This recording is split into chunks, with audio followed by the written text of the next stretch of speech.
Hello friends, welcome you. இன்றைக்கி நம்ம வீடியோவில் நம்ம எதை பற்றி பார்க்க போகிறோன்னா, வீட்டில் இருக்கிற பொருளை வச்சு ஈஸியாக எப்படி சிக்கன் பிரியாணி செய்கிறது அப்படின்னு தான் பார்க்க போகிறோம். அதுக்கு முன்னாடி நீங்கள் இப்போ தான் நம்ம சேனலை ஃபஸ்ட் டைம் பார்க்குறீங்க அப்படின்னா நம்ம சேனலை சப்ஸ்கிரைப் பண்ணிக்கோங்க. அப்படியே அந்த பெல் பட்டனை கிளிக் பண்ணிக்கோங்க. ஆல் எனேபிள் பண்ணிக்கோங்க. ஓகே ஃப்ரெண்ட்ஸ், வாங்க வீடியோக்குள்ளே போகலாம். நார்மலாக சாதத்துக்கு போடுற அரிசி நான் எடுத்து 2 டம்ளர் ஊற வச்சுருக்கேன். சிக்கன் 1/2 kg எடுத்துருக்கேன். இதை நல்லா நம்ம வாஷ் பண்ணி எடுத்துக்கலாம். அதுக்கப்புறம் வெங்காயம் 3 இந்த மாதிரி சின்ன சின்னதாக நறுக்கிக்கலாம். கருவேப்பிலை, பட்டை, லவங்கம், ஏலக்காய் இதெல்லாம் எடுத்துக்கலாம் கொஞ்சம். அப்புறம் லெமன் ஒரு 1/2 லெமன் புழிஞ்சு எடுத்துக்கோங்க. தக்காளி ஒரு 4 தக்காளி சின்ன சின்னதாக கட் பண்ணிக்கோங்க. கொத்தமல்லி, புதினா ஒரு கொஞ்சம் எடுத்துருக்கேன். அப்புறம் 3 பூண்டு எடுத்து நல்லா இந்த மாதிரி உரிச்சிக்கோங்க. சின்னதாக இஞ்சி எடுத்து இந்த மாதிரி சின்ன சின்னதாக கட் பண்ணி எடுத்துக்கோங்க. தயிர் நம்ம கொஞ்சம் எடுத்துக்கலாம். அப்புறம் பச்சை மிளகாய் நீங்கள் போடுறவங்களா இருந்தால் பச்சை மிளகாய் கொஞ்சம் எடுத்துக்கோங்க. ஒரு 3 பச்சை மிளகாய் இருந்தால் எடுத்துக்கோங்க. இப்போது இஞ்சி பூண்டு பேஸ்ட் நம்ம அரைச்சி வச்சுருக்கோம். இப்போது கேஸ் பற்ற வச்சுட்டு ஸ்டவ்வில் நம்ம குக்கர் வச்சுக்கலாம். தேவையான அளவு எண்ணெய் ஊற்றிக்கோங்க.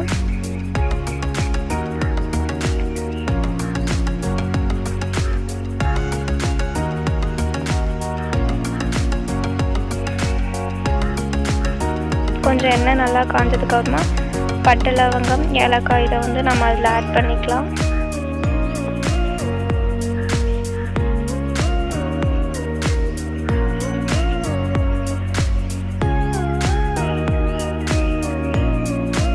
அது கொஞ்சம் நல்லா எண்ணெய் காயட்டும்.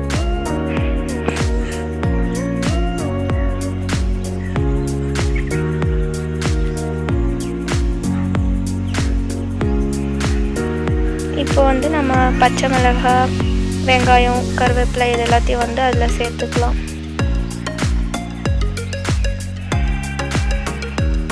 இப்போ இதை நல்லா கலக்கி விடுங்க.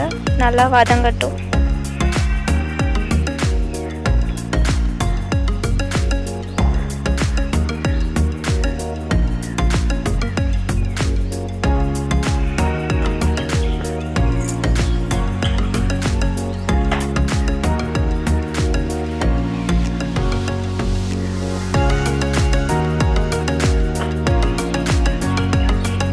பாருங்கள், இப்போ இது நல்லா வதங்கி இருக்கு.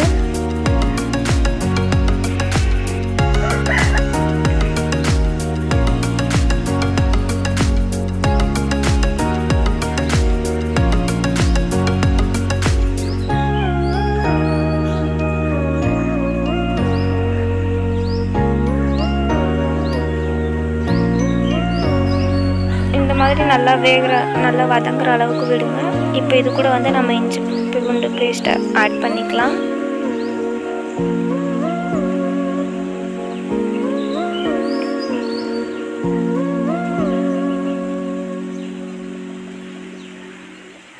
இது நல்லா கலக்கி விட்டுட்டே இருங்க, இல்லைன்னா அடி பிடிச்சிக்கும்.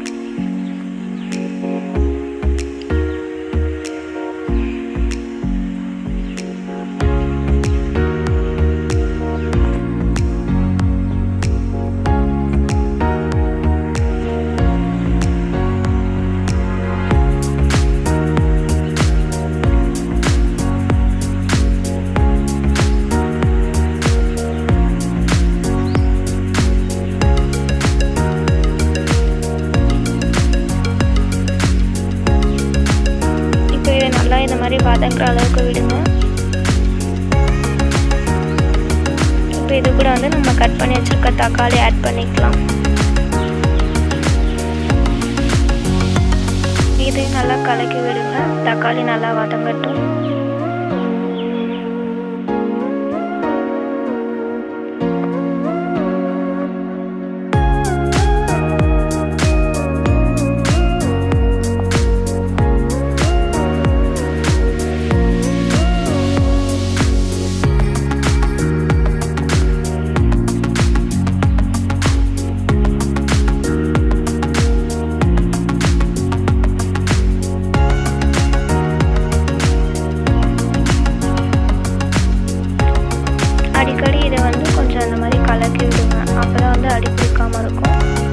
வந்து தக்காளி நல்லா வதங்கி இருக்குது.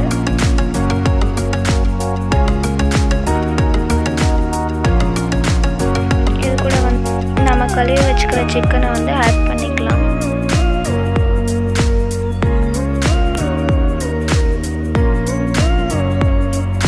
நீங்கள் வந்து பெரிய பச்சை மிளகாய் எடுத்துருந்தீங்கன்னா ஒரு 1/2 ஸ்பூன் அளவுக்கு மிளகாத்தூள் சேர்த்துக்கோங்க. நான் சின்ன பச்சை மிளகாய் சேர்த்ததுனால வந்து இது கூட 1 ஸ்பூன் வந்து மிளகாத்தூள் ஆட் பண்ண போகிறேன்.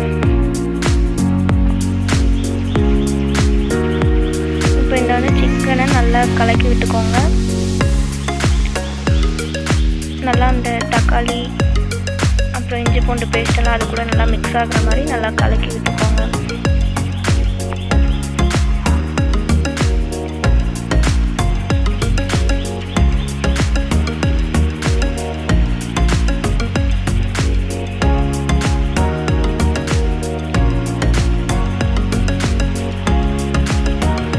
இது நல்லா கொதிக்குது. இதுக்கப்புறம் வந்து நான் சொன்ன மாதிரி மிளகாத்தூள் ஆட் பண்ணிக்கோங்க. அப்புறம் மஞ்சள் தூள் வந்து ஒரு 1/2 ஸ்பூன், அப்புறம் கேசரி பவுடர் வந்து ஒரு 1/2 ஸ்பூன் சேர்த்துக்கோங்க.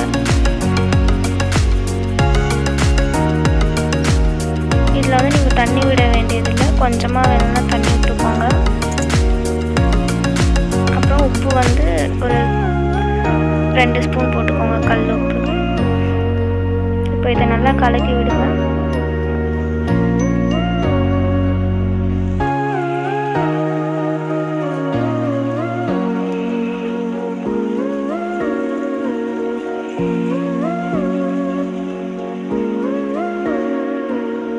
இப்போ கொத்தமல்லி இது கூட சேர்த்து இப்போ வந்து நம்ம அரிசி ஆட் பண்ண போகிறோம். அதுக்கு முன்னாடி வந்து நீங்கள் அது வந்து கொஞ்சம் டேஸ்ட் பண்ணி பாருங்கள், உப்பு காரம் சரியாக இருக்கான்னு. பத்தலைன்னா கொஞ்சமாக உப்பு சேர்த்துக்கோங்க. இப்போ நம்ம வந்து அரிசிக்கு வந்து நம்ம ஊற வச்சுருக்கிறத இப்போ இது கூட சேர்த்துக்கிறோம்.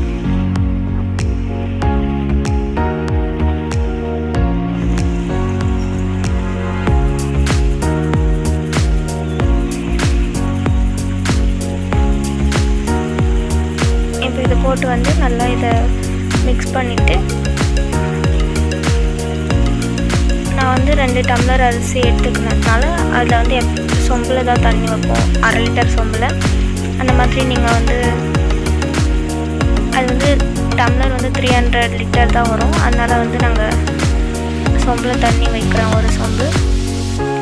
நீங்கள் அரிசி எதில் வைப்பீங்களோ அதுக்கு தகுந்த மாதிரி தண்ணி வைங்க. நான் 2 டம்ளருக்கு ஒரு சொம்பு தண்ணி தான் எடுத்துருக்கேன். நீங்கள் வந்து எதில் அரிசி வைப்பீங்களோ அதில் எப்படி தண்ணி ஊற்றுவீங்களோ அதுக்கு தகுந்த மாதிரி பார்த்து தண்ணி ஊற்றுங்க. பாதி அளவு தண்ணி ஊற்றினாலே போதும். அது கூட வந்து கொஞ்சம் எக்ஸ்ட்ரா நம்ம தண்ணி ஊற்றுறோம், அவ்வளோதான்.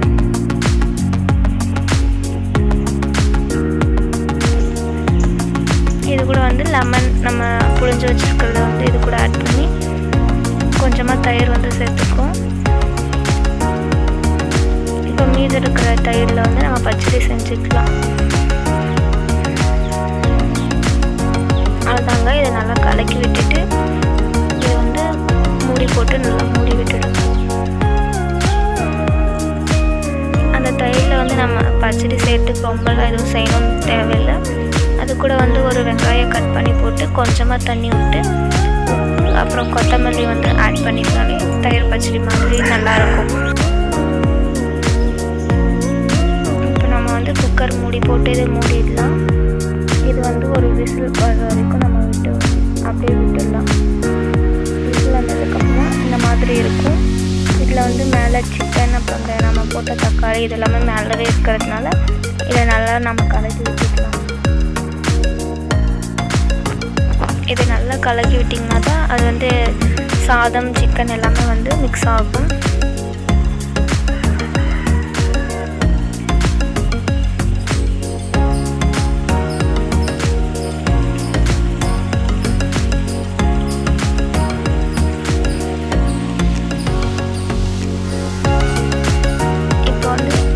பிரியாணி ரெடி ஆகிடுச்சு. இதில் வந்து நான் தயிர் பச்சடியும் முட்டை வந்து ஒன்று வேக வச்சு வச்சுருக்கேன். இது வந்து சாப்பிட்றதுக்கு நல்லாயிருக்கும்.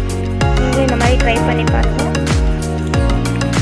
ஓகே ஃப்ரெண்ட்ஸ், இந்த வீடியோ உங்களுக்கு பிடிச்சிருந்ததுன்னா லைக் பண்ணுங்கள், ஷேர் பண்ணுங்கள் அண்ட் மறக்காம சேனல் சப்ஸ்கிரைப் பண்ணுங்கள்.